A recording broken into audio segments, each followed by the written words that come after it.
week's decision in favor of Comcast by a U.S. appeals court prevents the FCC from forcing internet service providers to keep networks open to all forms of content. The unanimous ruling frees broadband providers from FCC regulations of network neutrality or equal treatment of all web traffic. The FCC sanctioned Comcast for slowing user access to the illegal download site BitTorrent.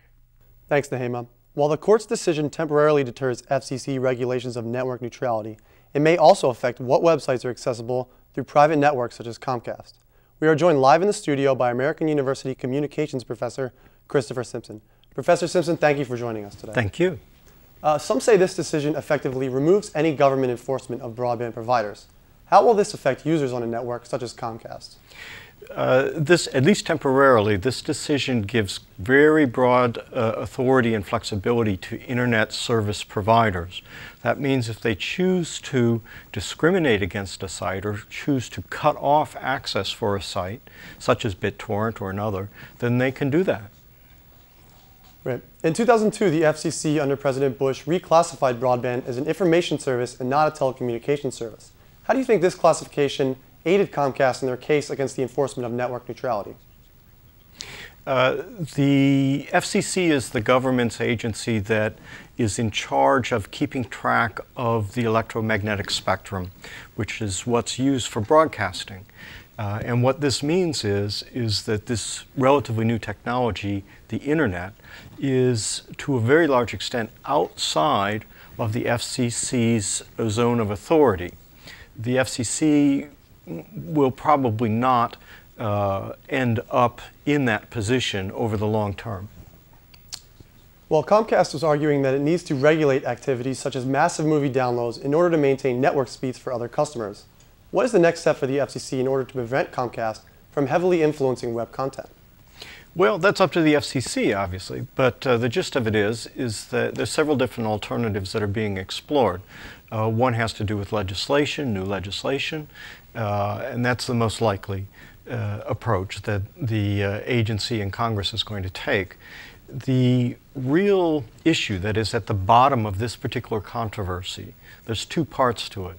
The first is that a relatively small number of very powerful companies control the large majority of traffic, the backbone type traffic that takes place on the internet. The other is that there are relatively new technologies that are called deep packet inspection. And what these do is insert a little bit of computer code in email or other kinds of traffic as it goes through the network. That computer code is used to identify a particular user or a particular computer terminal and for advertising purposes or really any sort of purpose at all. This means that from the internet service provider's point of view, this gives them much more leverage to shape the flow of data that goes through the network. From an advertiser's point of view, this gives the advertiser a great deal more information about who's using the network. From the consumer's point of view, this means that it is possible for either the internet service provider or indirectly an advertiser to capture this information about individuals on the network. So the ability to do this is what Comcast was insisting was their right as managers of the network. The FCC was resisting this. I don't think that issue is going to go away. Great.